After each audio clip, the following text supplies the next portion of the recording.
జై భీమ్. నేను మీ డిఎల్ మాల. ఎస్సీ వర్గీకరణ అంశంపై రోజు రోజుకు గ్రామాల నుంచి పట్టణాల వరకు గాయకులు, నాయకులు ఒకరినొకరు దుమ్మెత్తుకు పోసుకోవడం, ఒకరినొకరు తిట్టుకోవడము, పాటల రూపంలో కూడా తిట్టుకుంటుండ్రు. వాళ్ళు గాయకుల ఏంటిది నాకు అర్థం అవుతలేదు. మాదిగలు కావచ్చు, మాలలు కావచ్చు, వాళ్ళిద్దరు కూడా ఒకే విధంగా తీవ్రంగా పాటల రూపంగా కూడా తిట్టుకుంటున్నారు. అసలు విషయం ఏంటంటే ఎంఆర్పిఎస్కు 30 సంవత్సరాల నుంచి కాంగ్రెస్ అనుకూలం, బీజేపీ అనుకూలం, టీఆర్ఎస్ అనుకూలం, టీడీపీ అనుకూలం, సిపిఐ సిపిఎం అనుకూలం. వీళ్ళందరూ మీకు మద్దతు ఇచ్చినాక ఎందుకు వర్గీకరణ జరగలేదనేది మాదిగ సహోదరులు ఆలోచించాలి. అంటే మాలల అధికారంలో లేరు కదా, సెంట్రల్లో మాలల అధికారంలో లేరు, నా స్టేట్ల మాలల అధికారంలో లేరు. అధికారం ఉన్నది అగ్రకులాలే. కాంగ్రెస్ అగ్రకులాలు, బీజేపీ అగ్రకులాలు, సిపిఐ అగ్రకులాలు, సిపిఎం అగ్రకులాలు, టీడీపీ అగ్రకులాలు, వైసీపీ అగ్రకులాలు. వీళ్ళే ఉన్నారు కానీ మాలలు ఎప్పుడు కూడా అధికారంలో లేరు. కానీ చేయాల్సింది ఎవరు? మరి ప్రభుత్వం. మరి ప్రభుత్వం చేయాలంటే దానికి కారణాలు ఏంటిది? మాలలు వ్యతిరేకిస్తుండ్రని కొందరు మాదిగ సహోదరులు అంటున్నారు. ఎస్, మాలలు వ్యతిరేకిస్తారు, తప్పనిసరి వ్యతిరేకిస్తారు. ఎందుకు వ్యతిరేకించొద్దు అనే అంశాన్ని నేను మీకు క్షుణ్ణంగా ఒక 2 నిమిషాలు మాట్లాడతాను. తెలంగాణ విభజన పోరాటంలో ప్రత్యేక తెలంగాణ కోసం 60 సంవత్సరాల నుంచి 64 నుంచి లొల్లి చాలైతే మొన్న 2014 నాడు ముగిసింది. కానీ ఆంధ్రాలో ఉన్నటువంటి ఆంధ్ర వాళ్ళు ఎంతో దారుణంగా వ్యతిరేకించడం కాదు, మన తెలంగాణ మంత్రులు పోతే దాడులు కూడా చేసిన ఘటనలు ఉన్నాయి. వాళ్ళు ఎల్బీ స్టేడియంలో పెద్ద సభ పెట్టుకొని ఒక్కొక్కటి గిట్లా అనుకుంటూ కూడా పోయినటువంటి ఘటనలు ఉన్నాయి. అదంతెందుకు, మన సాక్షాత్తు పార్లమెంట్లోనే పెప్పర్ స్ప్రే వాడినటువంటి ఘటనలు ఉన్నాయి. అంటే అంత తీవ్రంగా వ్యతిరేకత ఉంటే ఈ మాలలు వ్యతిరేకించేదానికన్నా కూడా భయంకరమైన వ్యతిరేకత ఆంధ్ర వాళ్ళతో వ్యతిరేకత ఉండే, ప్రత్యేక తెలంగాణ కావద్దని. మరి అలాంటప్పుడు మాలలు ఎందుకు వ్యతిరేకిస్తారు. వ్యతిరేకించినా కూడా తెలంగాణ వ్యతిరేకత జరిగినా కూడా కొన్ని సంవత్సరాల తర్వాత కూడా అది ప్రత్యేక తెలంగాణగా మనకు అనుకూల తీర్పు వచ్చింది. ఎక్కడి నుండి వచ్చింది ఆ తీర్పు? పార్లమెంట్ నుంచి వచ్చింది. పార్లమెంట్ నుంచి ఆర్టికల్ 3 ప్రకారంగా బాబాసాహెబ్ అంబేద్కర్ చిన్న రాష్ట్రాలకు ఆ రోజే ఒక సూచన ఇవ్వడం వలన ఆర్టికల్ 3ని పొందుపరచడం వల్ల ఆర్టికల్ 3 ఆధారంగా తెలంగాణ విభజన ఏర్పడ్డది. అయితే ఆంధ్రాలో పెట్టుబడిదారులు ఉన్నారు, దోపిడీదారులు ఉన్నారు, మంచోళ్ళు ఉన్నారు, చెడ్డోళ్ళు ఉన్నారు, అన్ని రకాల వాళ్ళు ఉన్నారు. అన్ని రకాల ప్రజలు వ్యతిరేకించినా కూడా తెలంగాణ విభజన జరిగింది. ప్రత్యేక తెలంగాణ, మనకు తెలంగాణ వచ్చింది. అట్లనే ఇక్కడ కూడా మీరు గమనించాల్సిన విషయం ఏంటంటే మందకృష్ణ మాదిగన్న పోరాటంలో సరైన నిజాయితీ లేదు. మీరు ఎవరన్నా అనుకోవచ్చు, ఏమన్నా అనుకోండి. ఏ విధంగా అప్పుడే కాంగ్రెస్కు మాదిగ ప్రజల ఓట్లన్నీ తాకట్టు పెట్టడం, అప్పుడే టీడీపీకి మాదిగ ప్రజల ఓట్లన్నీ తాకట్టు పెట్టడం, అప్పుడే బీజేపీకి మాదిగ ఓట్లన్నీ తాకట్టు పెట్టడం, ఇట్లా అన్ని జిమ్మిక్కులు చేసుకుంటూ జాతీయ స్థాయిగా ఎదిగిండు. ఆయన ఎదగడానికి ఈ వర్గీకరణ అంశాన్ని తననే ఆపిండు. కాంగ్రెస్, బీజేపీ, టీఆర్ఎస్, టీడీపీ అన్ని సపోర్ట్ ఉండగా టీఆర్ఎస్ అయితే అసెంబ్లీ తీర్మానం చేసి సెంట్రల్కి పంపింది. ఇవన్నీ ఉండగా ఆయన జాతీయ స్థాయి లీడర్ కావడానికి ఆయన మందకృష్ణ మాదిగన్న జాతీయ స్థాయి లీడర్ కావడానికి మాత్రమే ఎస్సీ వర్గీకరణ ఆగిందని నా అభిప్రాయం. కానీ మాలలు అడ్డుకుంటుండ్రని కేవలం ఒక సాకుతోని ఈ మందకృష్ణ మాదిగన్న దేశంలో ఉన్నటువంటి పెట్టుబడిదారులు పాలక వర్గాలు కలిసి కుట్ర చేసి మాలలపై నిందేసి మాలలు అడ్డుకుంటున్న ఒక అంశాన్ని ముందట పెట్టి మాలలకు శత్రు వైరుధ్యాన్ని నిర్మాణం చేస్తున్నాడు ఈ మందకృష్ణ మాదిగన్న. కానీ మాలలు అడ్డుకుంటున్నారని ఒక సాగు మాత్రమే. మాలలు క్షేత్రస్థాయిలో లేరు, మాలలు రాజ్యాధికారంలో లేరు, మాలలు ప్రభుత్వాన్ని పరిపాలిస్తలేరు, మాలలు రాజ్యంలో కూడా లేరు.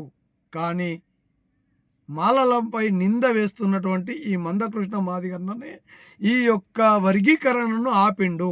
ఎందుకు ఆపిండంటే ఇంత తొందరగా వర్గీకరణ అయితే ఆయన పని ఏముండదు అని మొత్తం భారతదేశంలో ఉన్నటువంటి రాజ్యాంగంలో ఉన్న హక్కులన్నీ సర్వనాశనమైనక్కడ ఇప్పుడు మళ్ళీ వర్గీకరణ అంశాన్ని తెర మీదకి తీసుకొస్తున్నారు.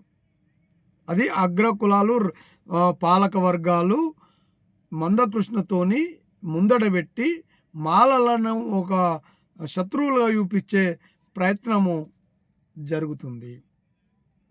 అందరు సపోర్ట్ ఉండగా వర్గీకరణ జరగాలంటే ఇది కేవలం మందకృష్ణ మాదిగన్న మాత్రమే ఆపిండని నా యొక్క అభిప్రాయం. ఇంకో విషయం చెప్తున్నా సహోదరులారా, ఈ మాల మాదిగ వర్గీకరణ అంశం మీద ప్రత్యేక తెలంగాణ విభజన జరగడానికి పార్లమెంట్లో బిల్లు పెట్టి పార్లమెంట్లో తీర్మానం చేసిన తర్వాతనే తెలంగాణ జరుగుతుంది.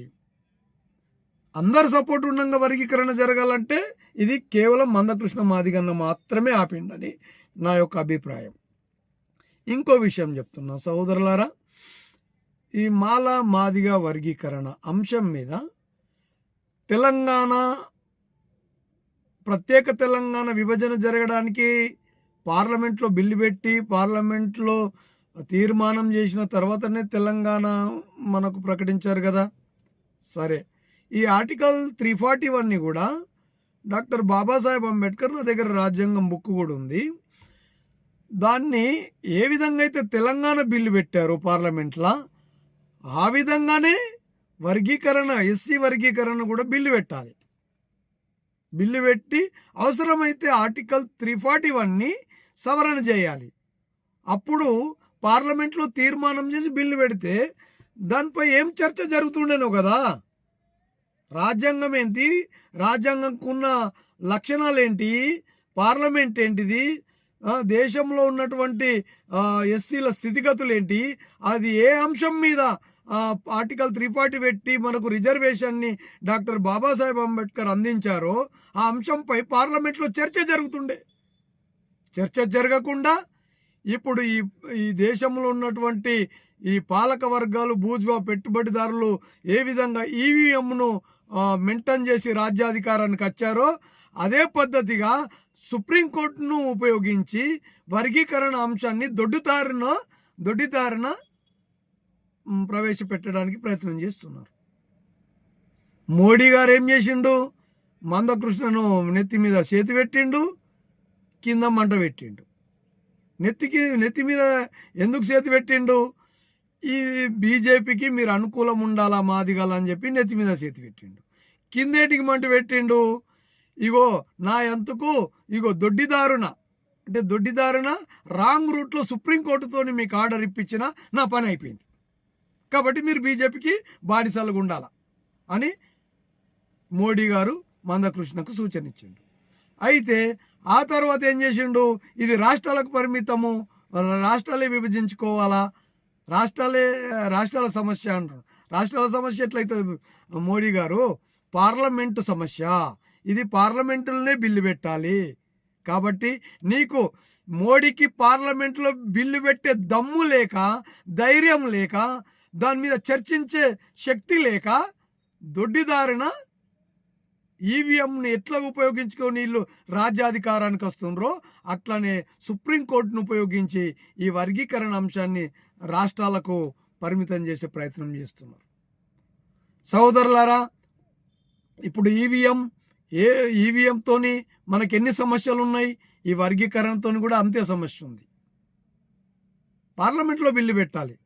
రేపటి రోజు సహోదరులారా, ఎస్సీ ఎస్టీ అట్రాసిటీని కూడా సుప్రీంకోర్టు ద్వారానే ఇది చెల్లదు, ఇక మీరు మంచిగా అయిపోయారు పొర్రి, ఇక ఎస్సీ ఎస్టీ అట్రాసిటీ ఎందుకు, హిందువులమందరం సమానము, మీకు వివక్షత లేదని చెప్పి సుప్రీంకోర్టు ద్వారానే ఎస్సీ ఎస్టీ అట్రాసిటీ చట్టాన్ని కూడా తీసేసే అవకాశం ఉంటుంది. ఎస్సీ కార్పొరేషన్ను తీసేసే అవకాశం ఉంటుంది.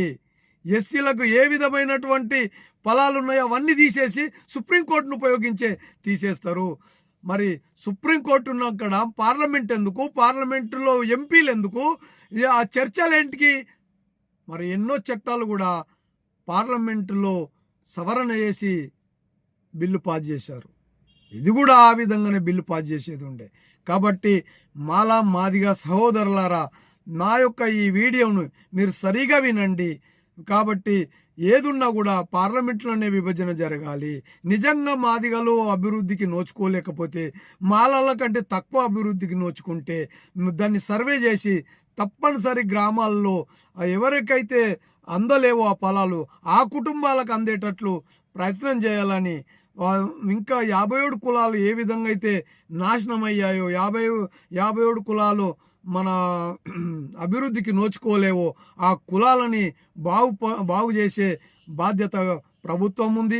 ఈ వర్గీకరణ అంశాన్ని కూడా గ్రామ స్థాయి నుంచి జనాభా నిష్పత్తి ప్రకారంగా అది పార్లమెంటు బిల్లు పెట్టి పార్లమెంట్లోనే బిల్లు పాస్ చేసి, నిజంగా మాదిగలు నష్టపోయినరా, 57 కులాలు నష్టపోయినాయా, మాలలే నష్టపోయినరా, అది కంపల్సరీ గ్రామాలలో సర్వే జరిగి అది వర్గీకరణ అంశాన్ని ప్రస్తావన ప్రజల్లోకి ఈ అంశాలన్నిటి కూడా చర్చించాలని కోరుకుంటూ, వర్గీకరణ అంశం పార్లమెంట్ని బిల్లు పెట్టాలని, పార్లమెంటులనే అది దాని యొక్క సవరణ జరగాలని కోరుకుంటూ, రాష్ట్రాలకు ఆ హక్కులని వాపసు తీసుకోవాలని కోరుకుంటూ, మీ అందరికీ నా జై భీమ్. ఇందులో ఏదైనా తప్పులుంటే నాకు కామెంట్ చేయగలరని కోరుకుంటున్నాను. జై భీమ్.